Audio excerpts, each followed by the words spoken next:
नमस्कार, बहुत स्वागत है आप सभी का न्यूज की पाठशाला में।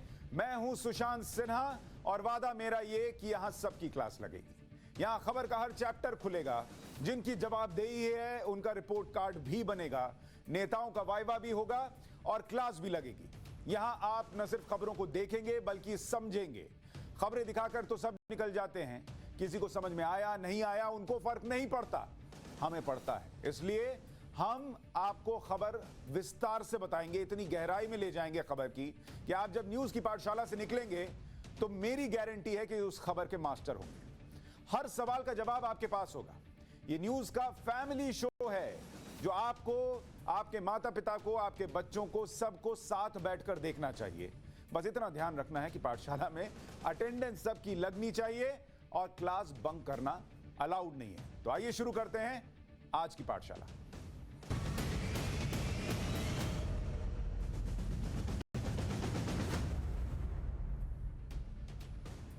और अब आपको सबसे पहले बताता हूं कि आज पाठशाला में कौन कौन सी क्लास लगेगी। पाठशाला में यहां रखिए, सबसे पहले लगेगी इकोनॉमिक्स की क्लास और आपकी जो घिसती हुई गाड़ी है उसकी पाई पाई का फायदा निचोड़ देने वाली क्लास है। आपकी वही गाड़ी जो बाहर खड़ी है। इस क्लास के बाद आपकी कबाड़ कार से आपका मोह भंग हो जाएगा। नरेंद्र मोदी सरकार की वो पॉलिसी जो आपकी जिंदगी बचाएगी, आज उसको बताऊंगा इस क्लास में। जिंदगी बचाने वाली पॉलिसी। इसके बाद उन लोगों के लिए स्पेशल क्लास जो एक घर में 5-5 गाड़ियां रखते हैं। हो सकता है आपके पड़ोसी भी रखते हों और आप जलते हों, लेकिन आज उन 5 गाड़ियों के बारे में जो क्लास लगाऊंगा वो आपको देखनी चाहिए। आज अफगानिस्तान पर एक्स्ट्रा क्लास लेकर आया हूं। दरअसल अब हम अफगानिस्तान पर आपको न्यूज की पाठशाला में विस्तार से हिस्ट्री की, ज्योग्राफी की हर क्लास लेकर आने वाले हैं, लेकिन आज उसका पहला चैप्टर खोलेंगे और आखिर में पाठशाला में आज एक स्टार स्टूडेंट की सरप्राइज एंट्री होगी। अब ये स्टार स्टूडेंट कौन है, ध्यान रखिए, याद रखिए, उनकी एंट्री होगी 9:30 के बाद में, तो वो रुकिएगा जरूर क्योंकि बड़ी सरप्राइज एंट्री है। तो आइए सबसे पहले शुरू करते हैं इकोनॉमिक्स की क्लास।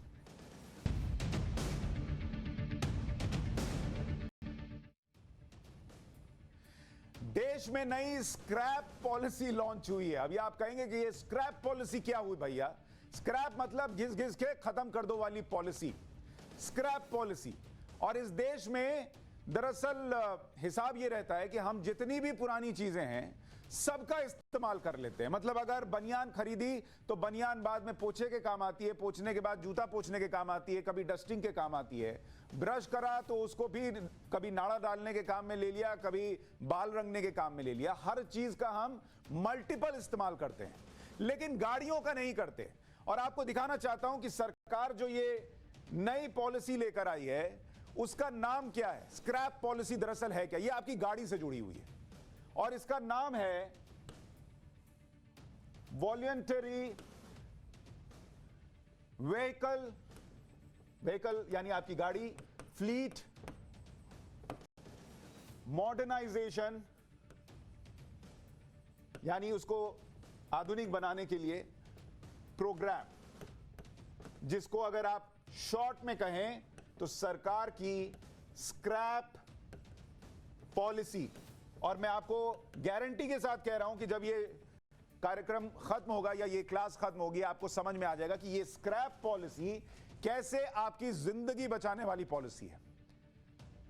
पुरानी और अनफिट गाड़ियों को साइंटिफिक तरीके से सड़कों से हटाया जाएगा इस पॉलिसी के तहत। इससे देश को कैसे फायदा होगा, आपको कैसे फायदा होगा, यह मैं आगे बताऊंगा। लेकिन सबसे पहले आपको बताना चाहता हूं कि यह स्क्रैप पॉलिसी लाने की जरूरत क्यों पड़ी। आपको देखना चाहिए कि भारत में, यह भारत का हिसाब आपको बता रहा हूं कि भारत में कुल रजिस्टर्ड गाड़ी, मतलब जिनकी रजिस्ट्रेशन हुई है उनकी बात कर रहा हूं कि कुल रजिस्टर्ड गाड़ियां जो हैं भारत के अंदर, इनका हिसाब देखिए, तब आपको पता चलेगा कि गाड़ियों पर भी किसी सरकार को सोचने की जरूरत क्यों पड़ी। 1951 का साल, यानी आजाद हुए हमें 4 साल हुए थे, तब भारत में 3 लाख गाड़ियां हुआ करती थी, मात्र 3 लाख गाड़ियां 1951 में। और 2021 जब अभी हम रह रहे हैं तो इन गाड़ियों की संख्या आप अंदाजा लगाइए। दिल करे तो आपस में शर्त लगा लीजिए जब तक मैं लिख रहा हूं कि इनकी संख्या कितनी बढ़ गई होगी। कुछ सट्टा उट्टा लगाना है घर वाला, ऐसे इलीगल वाला नहीं, तो वो आंकड़ा बैठता है 33 करोड़ का। यानी 1951 से लेकर 2021 आते आते देश में जो 3 लाख गाड़ियां थी, और इन गाड़ियों में स्कूटर भी है, बाइक भी है, ट्रक भी है, 4 व्हीलर भी है, वो सब इसमें शामिल हैं। तो 3 लाख गाड़ियों से बढ़कर 33 करोड़ गाड़ियां देश के अंदर हो गई। और अब आप सोचिए कि 1951 में भारत की आबादी कितनी थी, आपको पता है? बड़ी कमाल की बात आपको बताता हूं। 1951 में भारत की आबादी जो थी वो थी करीब 36 करोड़। अब गाड़ियों के लिहाज से आप सोचिए कि हम 36 करोड़ के लोग जो हैं वो 3 लाख गाड़ी रख रहे थे, और 2021 में भारत की आबादी कितनी है? करीब 136 करोड़। यह भारत की आबादी आपको बता रहा हूं। अब जरा आबादी के लिहाज से देखिए, यानी 1951 में हर 1200 आदमी, यानी 1200 लोग पर एक गाड़ी होती थी। यानी आप मोहल्ले से भी बाहर चले जाएंगे तब किसी के पास इक्का दुक्का गाड़ी होती थी। 1200 लोग पर एक गाड़ी हुआ करती थी साल 1951 में। और 2021 आते आते स्थिति यह है कि हर चौथे आदमी के पास एक गाड़ी मौजूद है। कहां 1200 लोग पर एक गाड़ी और कहां हर चौथे के पास एक गाड़ी। अब आपको इसकी स्थिति समझाने के लिए कि स्क्रैप पॉलिसी क्यों लानी पड़ी, इसको ऐसे समझिए कि भारत में 1 मिनट में 25 बच्चे पैदा होते हैं। आप स्थिति सोचिए कि क्या इस देश में गाड़ियों की हालत हो गई है। 1 मिनट में 25 बच्चे पैदा होते हैं इस देश के अंदर, और 1 मिनट में कितनी गाड़ियां बिकती हैं आपको पता है? कमाल की स्थिति सोचिए, 29 गाड़ियां। मतलब इस देश में जितने बच्चे पैदा नहीं हो रहे हैं उससे ज्यादा 1 मिनट में गाड़ियां बिक जा रही हैं। इसको अगर एक दिन के लिहाज से निकालिएगा तो एक दिन में 36,000 बच्चे पैदा होते हैं, और अगर एक दिन में आप गाड़ियों का आंकड़ा निकालने जाइएगा तो वो 42,000 बैठता है। 42,000 गाड़ियां। अब आप सोचिए, गाड़ियां तो बच्चे पैदा कर नहीं रही, उनको आप बोल नहीं सकते कि आप परिवार नियोजन कर लीजिए, लेकिन इस देश में जितनी तेजी से आबादी बढ़ रही है उससे ज्यादा तेजी से गाड़ियां बिक रही हैं। और ये आपको इसलिए समझा रहा हूं कि आपको समझ में आए कि यही गति रही तो सोचिए, और पुरानी गाड़ियां खत्म नहीं हुई, उनको हटाया नहीं गया, स्क्रैप नहीं किया गया, तो देश में जितने लोग नहीं होंगे उससे ज्यादा गाड़ियां हो जाएंगी। ये इस देश में हाल है। और 2020 में कितनी गाड़ियां बिकी? 1,52,00,000। जिस वक्त देश जो है वो कोरोना के संकट में था, लोगों की नौकरियां जा रही थी, तब भी 1,52,00,000 गाड़ी बिक रहे थे इस देश के अंदर। हर महीने एक मॉडल लॉन्च होता है भारत में। 2021 में अगर आप बात कीजिएगा, सिर्फ कार्स की, 4 व्हीलर्स की बात कर रहा हूं, बाइक वाइक छोड़ दीजिए, तो प्रति 1000 व्यक्ति जो है करीब 122 मात्र 22 कार है। कार की बात कर रहा हूं, 4 व्हीलर, मारुति की जो बात कर लेते हैं, या होंडा सिटी की बात कर लीजिए, जो भी गाड़ियों की बात कर रहा हूं, कार की। और यह आंकड़ा कहा जा रहा है कि 2040 आते आते पर 1000 व्यक्ति जो है वो बढ़कर हो जाएगा 175। मतलब आपको ऐसा लगेगा कि इधर से निकले कि इधर से निकले, इधर गाड़ी है, इधर गाड़ी है, यह हालत हो जाएगी। और इसीलिए स्क्रैपिंग पॉलिसी लानी पड़ी सरकार को। अब यह स्क्रैपिंग पॉलिसी क्या है, यह आपको समझना चाहिए। क्यों मैं कह रहा हूं कि नरेंद्र मोदी सरकार की यह पॉलिसी जो है वो आपकी जिंदगी बचा सकती है। 15 से 20 साल की जो पुरानी गाड़ियां हैं, 15 से 20 साल पुरानी गाड़ियां, उन सब को स्क्रैप कर दिया जाएगा। स्क्रैप मतलब उनको, उनकी एक एक पार्ट को जो है वो इस्तेमाल किया जाएगा, रीयूज किया जाएगा। जैसे आप अपना ब्रश रीयूज करते हैं, वैसे ही गाड़ियां जो हैं उनका एक एक सामान इस्तेमाल होगा, चाहे उसका मटेरियल इस्तेमाल हो या वो खुद इस्तेमाल हो। कमर्शियल गाड़ी है आपकी, अगर आप कमर्शियल गाड़ी चलाते हैं, मान लीजिए कोई टैक्सी वैक्सी चला रहे हैं, तो उसके लिए तय किया गया है कि 15 साल से ज्यादा है तो भैया स्क्रैपिंग शुरू।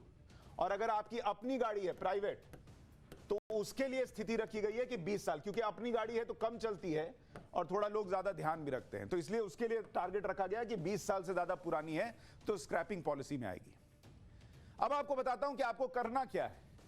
आपसे, आपकी गाड़ी से जुड़ा हुआ मसला तो है, लेकिन इसमें आपको करना क्या है। गाड़ी का रजिस्ट्रेशन डेट पूरा हो गया है तो ऑटोमेटेड फिटनेस सेंटर बनाया जाएगा, वहां आपको इसको लेकर जाना है, और ये सेंटर देश भर में खोले जाएंगे।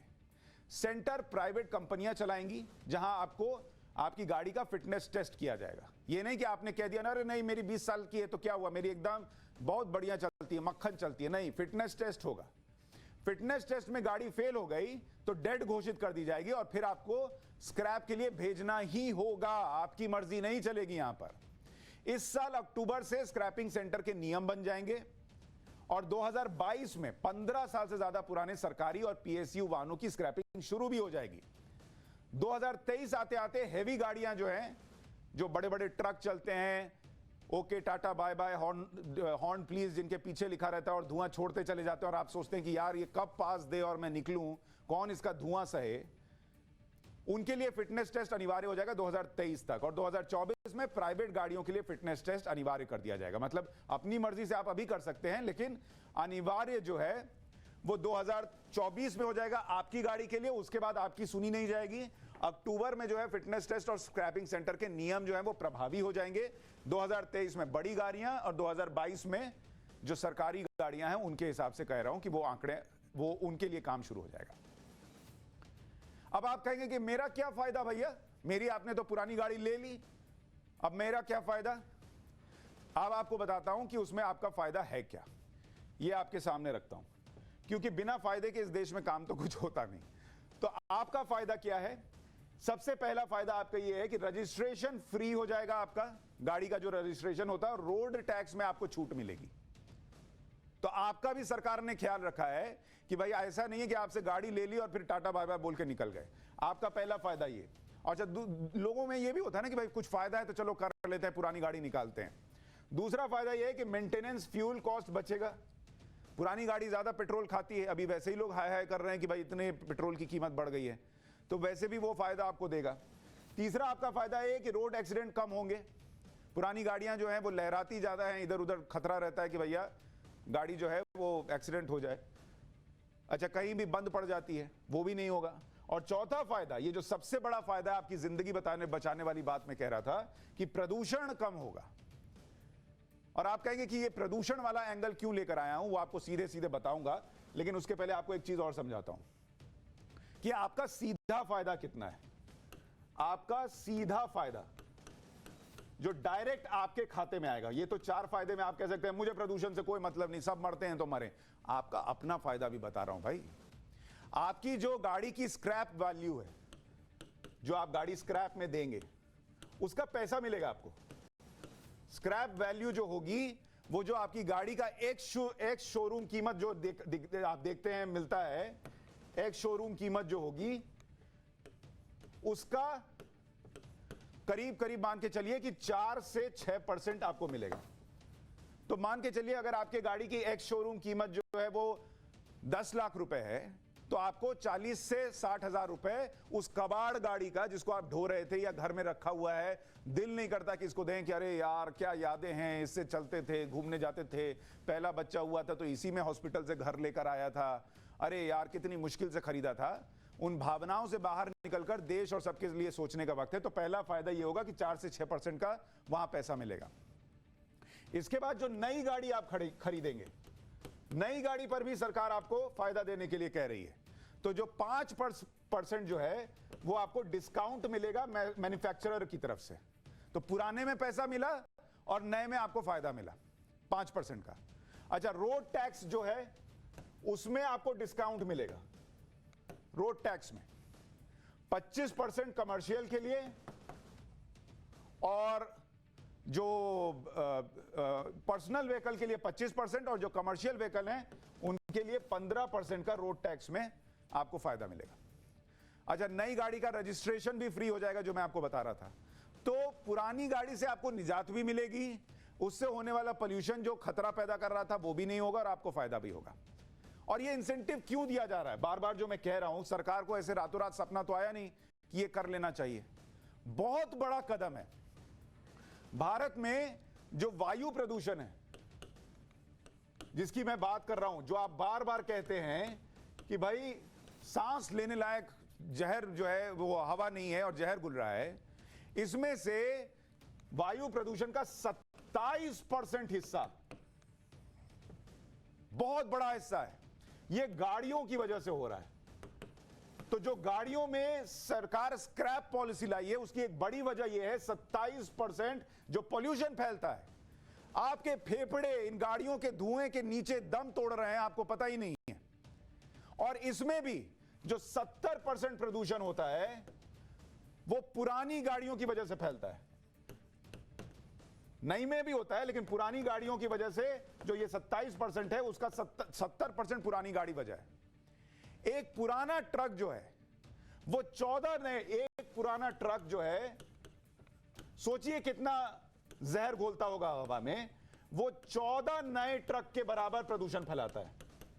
सोचिए, तो अगर एक पुराना ट्रक जो है वो स्क्रैप होता है तो 14 नए ट्रक जो हैं वो सड़क पर आ सकते हैं, उसके लिए जगह बनती है। एक पुरानी कार जो है, एक पुरानी कार वो कितना जहर फैलाती होगी हवा में, सोचिए, आप सोच नहीं सकते। वो फैलाती है 11 नई कार के बराबर जहर।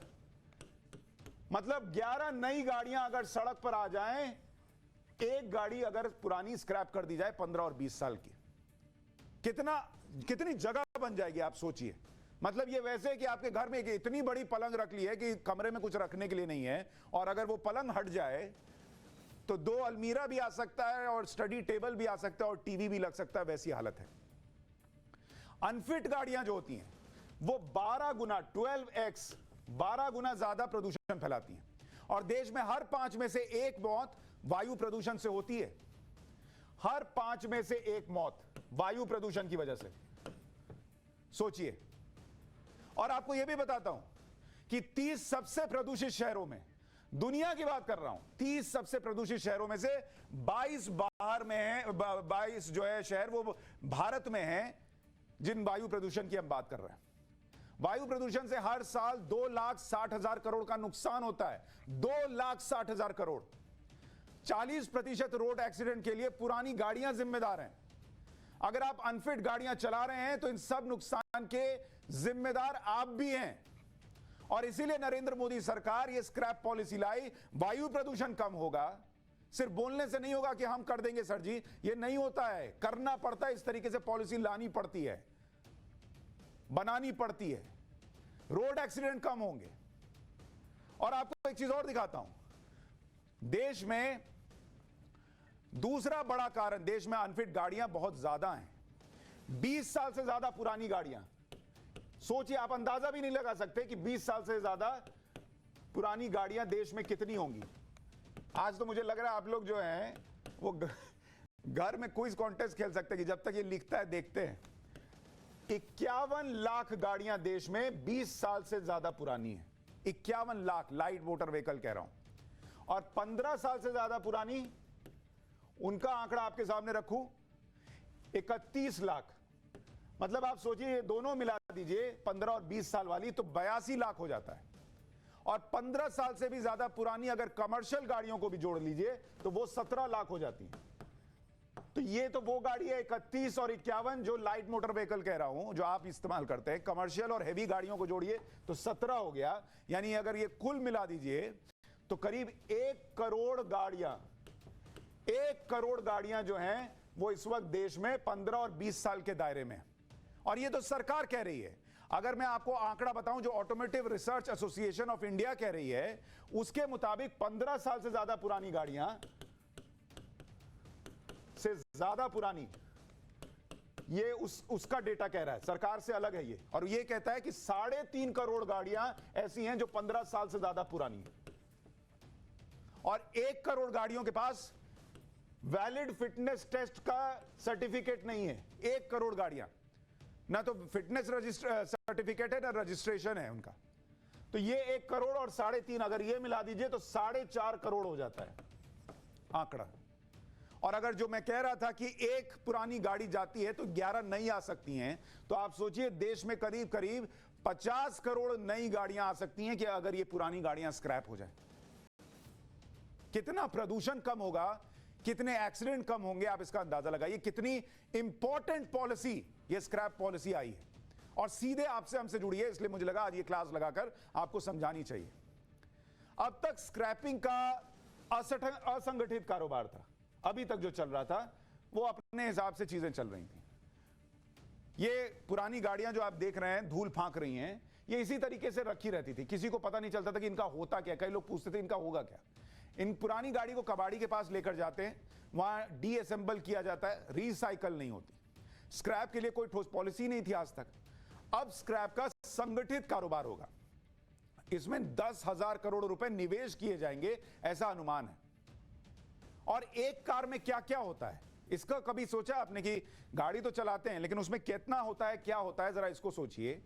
एक कार में करीब 65% स्टील होता है, 65%, और एल्यूमिनियम जो है वो करीब 7% होता है, कॉपर 1% होता है, दूसरे मेटल को अगर आप मिलाइएगा तो वो 13% के आसपास बैठता है, जिसमें और रबर और प्लास्टिक की बात कीजिएगा तो 15% होता है। तो ये आपकी गाड़ी है, 65% स्टील, 7% एल्यूमिनियम, 1% कॉपर, दूसरे मेटल 13% और रबर और प्लास्टिक 15%। अब सोचिए जब ये स्क्रैप होगा और रीयूज होगा तो देश में कितने संसाधन बचेंगे और कितनी चीजों का फायदा देश में होगा।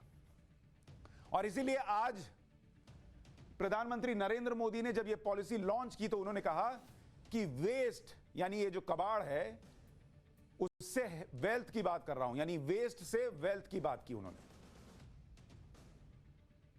आज देश national automobile scrappage policy launch कर रहा है। ये पॉलिसी नए भारत की मोबिलिटी को, ऑटो सेक्टर को नई पहचान देने वाली है। देश में व्हीकल पॉपुलेशन के मॉडर्नाइजेशन को,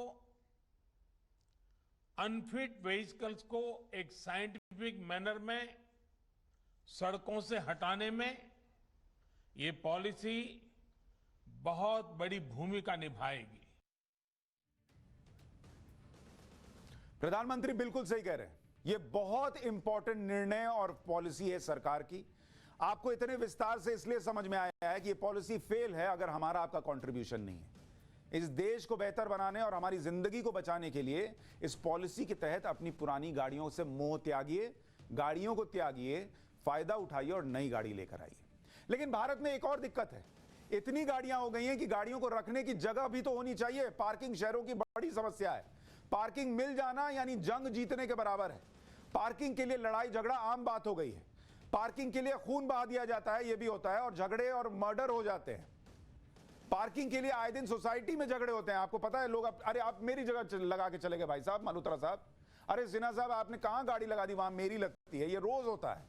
महाराष्ट्र में पार्किंग स्पेस की कमी पर बॉम्बे हाईकोर्ट ने एक बहुत सख्त टिप्पणी की है, वो आपको सुनाता हूं। लेकिन इन गाड़ियों को देखिए, कई लोग जिनको ठीक से गाड़ी लगानी नहीं आती है, नया नया सीखते हैं, वो तो पार्किंग के चक्कर में ठोक देते हैं और उसके बाद अलग भरते हैं। और घर में गाली अलग खाते हैं कि नहीं चलाना आता तो लेके क्यों गए थे। तो आपको कई बार पार्किंग में आप ये भी देखते होंगे कि इधर से उधर टहल रहे हैं, पार्किंग के लिए जगह ही नहीं मिल रही है। मॉल में कई लोग इतनी जगह भर जाती है कि पार्किंग में कहां लगा के आए उसका फोटो खींच के रखते हैं कि बाद में भूल ना जाए कहां पार्किंग में लगाई थी। लेकिन बॉम्बे हाईकोर्ट ने क्या कहा, पहले आपको वो बताता हूं। बॉम्बे हाईकोर्ट ने कहा है कि एक फ्लैट वाले को 4 से 5 गाड़ी रखने की इजाजत नहीं देनी चाहिए। एक फ्लैट में रहते हो भाई और गाड़ी 4 से 5 रखोगे, जितने घर में लोग नहीं उससे ज्यादा गाड़ी, ये इस देश में नवाबी नहीं चल पाएगी, हमारे पास जगह नहीं है। ये नहीं इजाजत देनी चाहिए, ये हाईकोर्ट कह रहा है। अगर पार्किंग स्पेस नहीं है तो ज्यादा गाड़ियां खरीदने की जरूरत क्या है। कभी मेट्रो का इस्तेमाल कीजिए भाई, कभी बस से चले जाइए। गाड़ी खरीदने की हैसियत है तो इसका मतलब ये नहीं कि कई गाड़ियां खरीद लें। ज्यादा पैसा हो गया है तो गरीबों में दान कीजिए ना भाई, ज्यादा 5 गाड़ी खड़ी करके क्या कीजिएगा। और विभाग को देखना चाहिए कि गाड़ी खरीदने वाले के पास पार्किंग स्पेस है भी या नहीं। अभी क्या है, जिसने आया अपना रजिस्ट्रेशन कराया हो गया। हाईकोर्ट ने आगे भी कहा कि चारों तरफ गाड़ियां ही दिखती हैं, सड़कों को पार्किंग बना लिया गया है। यह बिल्कुल सही बात है। सड़क के 30% हिस्से पर यह गाड़ियां कब्जा करती हैं जिनके पास पार्किंग नहीं है। हर इलाके में हो रहा है। कोर्ट ने 2 हफ्ते में सरकार से जवाब मांगा है महाराष्ट्र में कि क्या पार्किंग पर कोई नीति बनाई जाएगी या नहीं बनाई जाएगी। और आपको यह भी बताता हूं कि महाराष्ट्र में कुल कितनी गाड़ियां हैं। 2010 में महाराष्ट्र में 1,57,00,000 गाड़ियां थी। 2010 की बात कर रहा हूं, 1,57,00,000। और जब 10 साल बाद अब 2020 की बात करूं तो यह आंकड़ा बढ़कर 3,86,00,000 हो गया, मतलब जस्ट डबल। और डबल से भी ज्यादा। इतनी गाड़ियां कहां से आ गई? कोई नहीं सोच रहा कि इन गाड़ियों का होगा क्या। 2010 में 17,67,000 गाड़ियां थी, महंगी गाड़ियां। मुंबई में कुल कितनी गाड़ियां? और 2020 में बढ़कर 38 लाख हो गई। ये मुंबई का हाल बता रहा हूं। मुंबई में पार्किंग विवाद की घटनाएं कितनी हुई, ये सोचिए। अगस्त 2021 में पार्किंग को लेकर ठाणे में दो गुटों के बीच मारपीट हो गई। मारपीट, हटाओ अपनी गाड़ी, तुमने कैसे लगा दी? ये 2021 की घटना बता रहा हूं, अगस्त 2021 की। जुलाई 2021 में पार्किंग विवाद में दंपति ने पुलिसकर्मी को मारने की धमकी दी थी, वो तो वीडियो भी वायरल हो गया था। फिर आया फरवरी 2021 की घटना बताता हूं। मरीन ड्राइव पर अवैध पार्किंग हटाने पर एक शख्स ने कर्मचारियों को धमकी दे दी। इतना लोगों को टेंशन हो जाता कि बाप रे, मेरी गाड़ी हटा दी, इतनी महंगी गाड़ी खरीदी है। अक्टूबर 2020 में मुंबई में पार्किंग विवाद में पायलट पर हमला हो गया। अप्रैल 2020 में मुंबई में पार्किंग विवाद में 2 लोगों की हत्या कर दी गई। फरवरी 2020 में मुंबई में पार्किंग विवाद में लड़ाई, 6 लोग घायल हो गए। तो ये इस देश में पार्किंग को लेकर हो रहा है, और सिर्फ मुंबई में नहीं हो रहा। दिल्ली में जून 2021 में बदरपुर में पार्किंग विवाद में एक युवक की हत्या कर दी गई। ज्योतिनगर में 2 गुटों में पार्किंग विवाद हुआ, 6 लोग घायल हो गए। अगस्त 2021 में रंजीत नगर में पार्किंग को लेकर युवक पर हमला हो गया। अप्रैल में 2018 में मॉडल टाउन में पार्किंग विवाद में 3 की हत्या हो गई। तो ये हालत है। तो स्क्रैपिंग पॉलिसी और पार्किंग पॉलिसी दोनों की जरूरत है। ये आपको समझाना चाह रहा हूं कि ये बहुत जरूरी फैसले हैं देश के लिए। महाराष्ट्र की सरकार भी कुछ सीखे और इस पर कम से कम एक फैसला ले, और आप भी गाड़ियां कम खरीदे भाई, पार्किंग भी तो देखिए। अब इस क्लास में आपको अफगानिस्तान का चैप्टर खोलना है, लेकिन उससे पहले 10 हेडलाइंस इस वक्त की देख लेते हैं। न्यूज की पाठशाला में आज स्टार स्टूडेंट की भी एंट्री होनी है, लेकिन उससे पहले आपको अफगानिस्तान लिए चलता हूं। जिन कार्स की बात कर रहा था, 15 साल पुरानी या 20 साल पुरानी या नई भी, वो आपको अफगानिस्तान नहीं ले जा पाएगी, वहां मुझे ही ले जाना पड़ेगा। एक्स्ट्रा क्लास आज लगाने की जरूरत इसलिए पड़ी, और आज उसका पहला चैप्टर खोल रहा हूं और आने वाले हफ्ते में खोलता जाऊंगा। पहले चैप्टर में अफगानिस्तान का अभी का हाल क्या है, ये स्थिति क्या है, क्यों है, हमारे लिए क्या खतरा है, क्या कश्मीर में भी ऐसा हो सकता है, वो आपको बताना चाहता हूं। और ये तस्वीरें आप काबुल की देखिए। तालिबान अब काबुल के करीब पहुंच गया। ये काबुल की नहीं है, उससे पास की तस्वीरें हैं। काबुल अफगानिस्तान की राजधानी है, और काबुल से तालिबान अब सिर्फ 90 किलोमीटर दूर है। यानी अगर आप दिल्ली में रहते हैं तो आप सोचिए कि आप एनसीआर के इलाके में होंगे, उतनी दूरी में आपका तालिबान आकर बैठ गया है। तालिबान मतलब आप सीधे आतंकी समझ लीजिए। अगर तालिबान इसी तरह से बढ़ते रहे तो काबुल पर कब्जे में 3-4 हफ्ते में खेला हो जाएगा। अगर तालिबान को रोका नहीं गया तो काबुल को बचाया नहीं जा सकेगा। और अफगानिस्तान में 34 राज्य हैं, जबकि 14 राज्यों की राजधानियों में तालिबान ने कब्जा कर लिया है। और ये जो आप तस्वीरें देख रहे हैं, अगर इनको आप देखेंगे, एक एक तस्वीर अपने आप में बहुत कुछ बयां करती है। इसको देखिए आप कि किस तरीके की स्थिति वहां बनी हुई है। गाड़ियों पर ये तालिबानी जो है वो चढ़कर इधर से उधर घूम रहे हैं। अफगानिस्तान का कंधार शहर, जो दूसरा सबसे बड़ा शहर है वहां पर काबुल के बाद, तालिबान का कब्जा हो गया। वहां पर गवर्नर के ऑफिस पर कब्जा कर लिया गया, पुलिस हेडक्वार्टर पर कब्जा हो गया, दूसरी सरकारी इमारतों पर कब्जा हो गया। कंधार शहर के बीचों बीच घूमते तालिबानी कंधार के गवर्नर वहां से भाग गए। अफगान सैनिकों ने सरेंडर कर दिया। यह हालत हो गई। आप सोचिए किसी देश के सैनिक सरेंडर कर रहे हैं, और वो भी आतंकियों के सामने। अफगान सेना की गाड़ी पर कब्जा कर लिया गया। और ये विजुअल बदलिए, हेरात के विजुअल डालिए, एक ही विजुअल बार बार मत चलाइए। हेरात पर तालिबान का कब्जा हो गया। अफगानिस्तान का तीसरा बड़ा शहर है, गवर्नर ने सरेंडर कर दिया। वहां पर भी पुलिस चीफ ने सरेंडर कर दिया। सब हाथ जोड़ दिए तालिबान के सामने, आतंकियों के सामने। सेना की गाड़ी पर कब्जा कर लिया गया। हथियार, गोला बारूद, सब पर कब्जा कर लिया इन आतंकियों ने। मंत्री ने सरेंडर कर दिया, कोर कमांडर ने सरेंडर कर दिया। हेलीकॉप्टर पर कब्जा कर लिया गया, जो भारत ने दिया था। ये जो हेलीकॉप्टर आपको दिखा रहा हूं, ये भारत ने दिया था। सलमा डैम जो भारत ने बनवाया था, वहां पर भी तालिबान का कब्जा हो गया है। मतलब पूरा अफगानिस्तान ऐसा लग रहा है कि आतंकियों के कब्जे में है।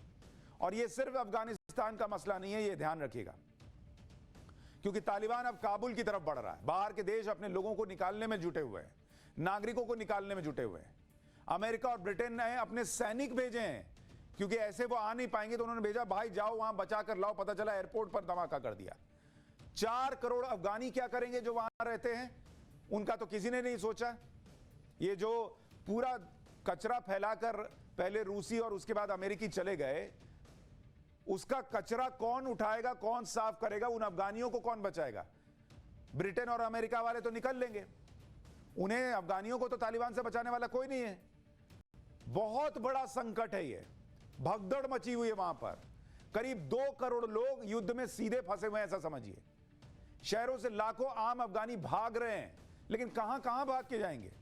खाने पीने का संकट खड़ा हो गया है, क्योंकि हर जगह जब तालिबानियों का कब्जा है तो बाकी जगह क्या होगा? अब आपको अफगानिस्तान और आसपास का इलाका पहले मैप पर दिखाता हूं, ताकि आपको स्थिति समझ में आए कि क्या अफगानिस्तान है कहां और उसके ये पहले बच्चों की तस्वीर देखिए, कैसे छोटे छोटे बच्चे जो हैं, अगर इस बड़ी स्क्रीन पर दिखाइए, छोटे छोटे बच्चे जो हैं भूखे प्यासे वो रह रहे हैं, किसी तरीके से जीवन बिता रहे हैं, क्योंकि उनको वहां तालिबानियों से बचना है। बहुत बुरी हालत है वहां पर। अफगानिस्तान की सीमाओं पर सभी अहम पॉइंट्स पर तालिबान का कब्जा हो चुका है। बॉर्डर पॉइंट से कमाई होती है, सारी रकम तालिबान के पास जा रही है। सोचिए क्या हालत है। और अगर हम वो मैप डालकर दिखा सकें कि इस स्थिति को आप देखिए, 7 दिन के अंदर कैसे सुनामी आई है, इसको आप देखिए। मैं आपको जरा दिखाता हूं। ये जो पूरा आप मैप देख रहे हैं, ये पूरा अफगानिस्तान है, ये पूरा अफगानिस्तान है। लेकिन आपको स्थिति दिखाता हूं कि कैसे 8 अगस्त को सरे पुल, ये जो इलाका है, इस पर जो है वो तालिबानियों ने कब्जा किया। ठीक है, जावजान, इस पर कब्जा किया 8 अगस्त को। फिर 9 अगस्त को समनगान, ये यहां पर इलाका है। 8 अगस्त को कुंदूज, यहां पर इलाका है, इस पर कब्जा किया। जूम कीजिए ना भाई। 8 अगस्त को तखर में, यहां पर कब्जा किया। 11 अगस्त को यहां पे बदकशान है, इस पर कब्जा किया। 10 अगस्त को बागलान, ये इलाका है, यहां पर कब्जा हुआ। 12 अगस्त को गजनी, ये पूरा इलाका तालिबानियों ने कब्जा कर लिया। 13 अगस्त को कंधार, जो दूसरा सबसे बड़ा शहर है, वहां पर कब्जा हो गया। 13 अगस्त को हेलमंड, ये पूरा कब्जा हो गया। 7 अगस्त को निमरूज की बात बता रहा था। 10 अगस्त को फरहा, 12 अगस्त को हेरात, 13 अगस्त को बदगिज, ये पूरा इलाका। तो अगर आप देखेंगे अफगानिस्तान के अंदर, तो ये जो आपको सफेद हिस्सा दिख रहा है, सिर्फ इतना हिस्सा अभी बचा हुआ है, और ये जितना लाल हिस्सा आप देख रहे हैं, ये सारा तालिबानियों ने कब्जा कर लिया है। तो अब आप देखिएगा तो आप सोचिए, आप बताइए इसमें बचा क्या है इनके पास। ये तो ऐसा हम लोग मैप दिखाते हैं कि जब इलेक्शन का रिजल्ट नहीं बताते हैं कि फलाना पार्टी देखिए उसने इस इलाके में कब्जा कर लिया, उसने यहां पर जीत दर्ज कर ली। वैसी हालत अभी नजर आ रही है जैसे कोई पार्टी और उसने चुनाव पूरा जीत लिया। 7 दिन के अंदर तालिबान की सुनामी आई है, जो आपको अभी मैं दिखा रहा हूं कि कैसे वहां पर पूरा हिस्सा कब्जे में आ गया इनके। और जुलाई तक क्या स्थिति थी, अगर वो दिखा सके दर्शकों के लिए, डालिए जरा। जुलाई तक 90% अमेरिकी सेना थी यहां पर, 90%। और वो 90% अमेरिकी सेना जुलाई तक निकल गई। आपको दिखाता हूं, जुलाई तक 90% अमेरिकी सेना, यूएस फोर्स, उन्होंने अपना बैग बांधा और बोला अब तुमको जो समझना है अपना समझो, हम चले भैया। यूएस फोर्सेस की बात कर रहा हूं। उनको जितना चूसना था उन्होंने अफगानिस्तान को चूस लिया, जितना फायदा होना था हो चुका। अब उनको सिरदर्दी लग रहा है। इसके बाद तालिबान ने धावा बोल दिया। जुलाई और अगस्त का अंतर आपको दिखाना चाहता हूं कि कैसे वहां पर स्थिति बनी। अगर वो आप दिखाइए यहां पर, यहां आपको दिखाता हूं। जुलाई में 141 इलाके जो हैं वो अफगान के पास थे, और अगर आप दूसरा हिस्सा दिखाइए, तालिबान के पास 90 थे। जुलाई की बात कर रहा हूं। और उसके बाद 167 इलाके ऐसे थे जिन पर की लड़ाई चल रही थी। अगस्त आते आते क्या स्थिति बनी, आप जरा इस मैप को गौर से देखिएगा। अफगान के पास 114 इलाके रह गए, और 90 से बढ़कर 132 इलाके तालिबान के पास चले गए, और 152 इलाकों में अभी भी लड़ाई चल रही है। यानी पूरा अफगानिस्तान तालिबानियों के कब्जे में चलता चला जा रहा है। ये इस वक्त अफगानिस्तान की हालत हो गई है। और इस बात को समझिए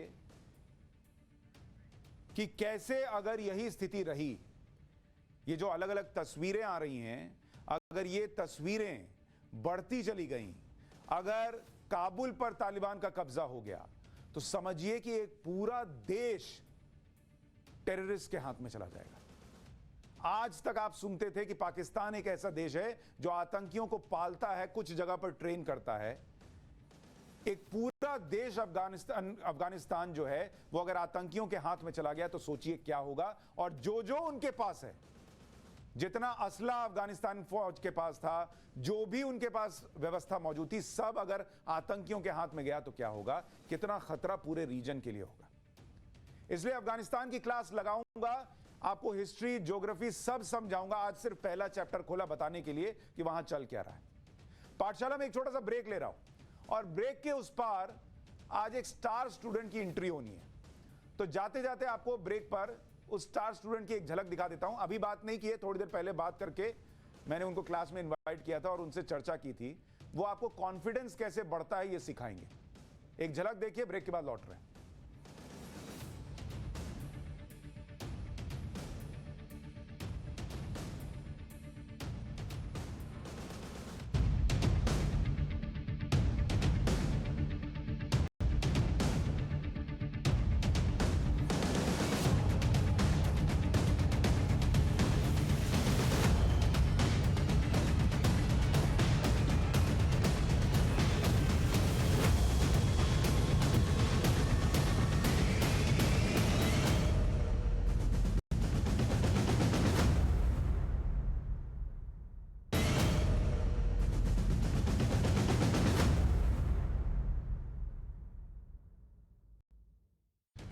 और अब पाठशाला में आपका कॉन्फिडेंस बढ़ाने वाली क्लास।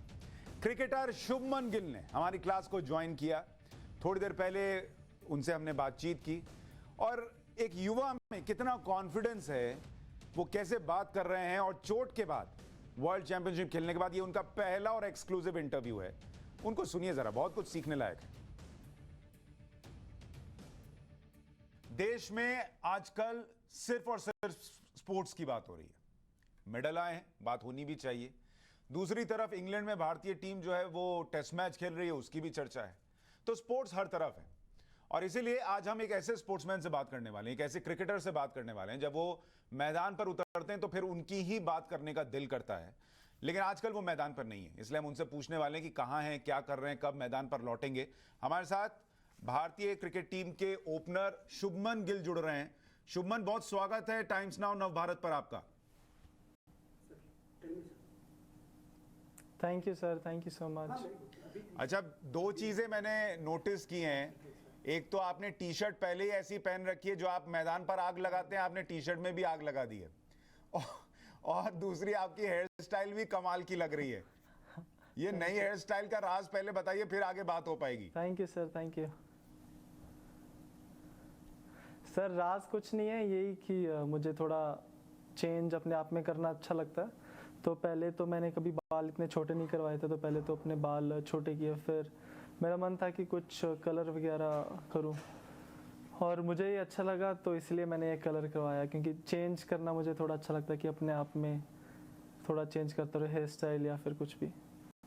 अच्छा, लेकिन ये एक चीज तो है कि आप ओपनिंग सालों से कर रहे हैं, लेकिन आप पहली बॉल फेस नहीं करते हैं, ऐसा क्यों? सर क्या हुआ था कि हमारा एक अंडर 19 का मैच था, तो उससे पहले मैं उससे पहले भी कभी स्ट्राइक नहीं लेता था। तो वो मैंने एक मैच में स्ट्राइक ली थी और मैं फर्स्ट बॉल पे आउट हो गया था। और उसके बाद फिर मैं स्ट्राइक लेने से थोड़ा हिचकिचाता हूँ कि मैं ना लूँ तो ज़्यादा अच्छा है। तो ये इकलौता सुपरस्टिशन है आपका या कुछ और भी है? जैसे सचिन तेंदुलकर कहते थे कि वो राइट पैड पहले पहन के जाते हैं, या कुछ और खिलाड़ियों का अलग अलग होता है। आपके और सुपरस्टिशन भी हैं कुछ क्या? सर सुपरस्टिशन नहीं, रूटीन कह सकते हो मेरा पैड का या फिर उसका तो कुछ नहीं है। बट जब भी मैं खेलता हूँ, आप सभी लोगों ने देखा ही होगा कि मैं एक रेड हैंकरचीफ अपने साथ कैरी करता हूँ।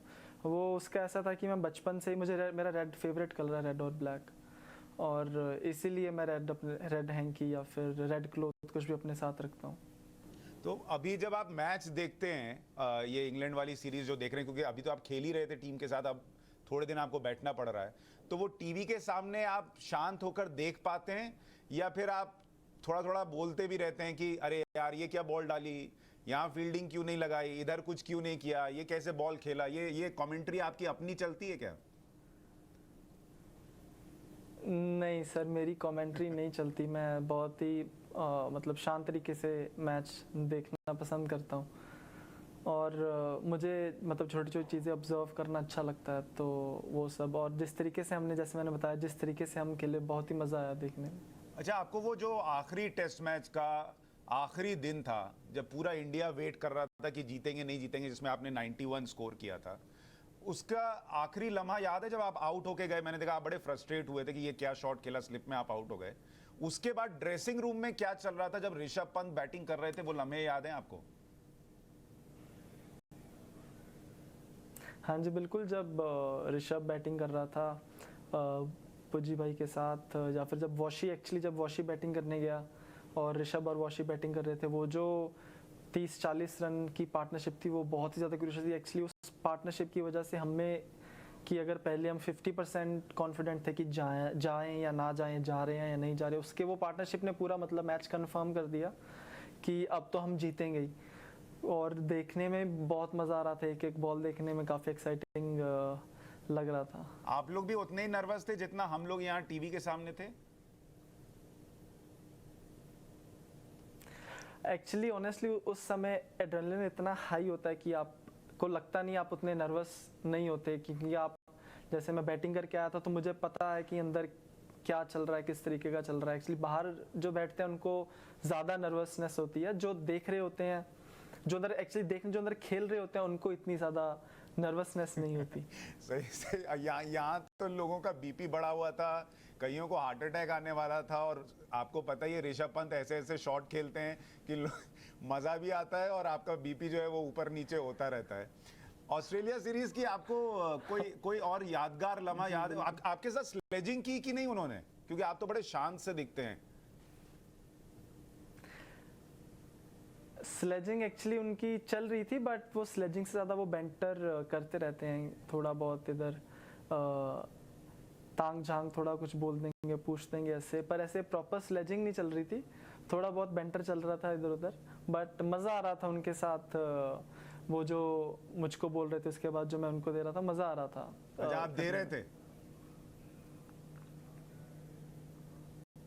हाँ जी, उनके साथ थोड़ा बहुत चलता रहता है, बैंटर थोड़ा चलता रहता है कि वो, जैसे कमिंस मेरी ऑपोजिट टीम में था, तो हम दोनों के बीच थोड़ा बहुत चलता रहता है। उसमें कुछ बताने लायक है तो बताइए ना।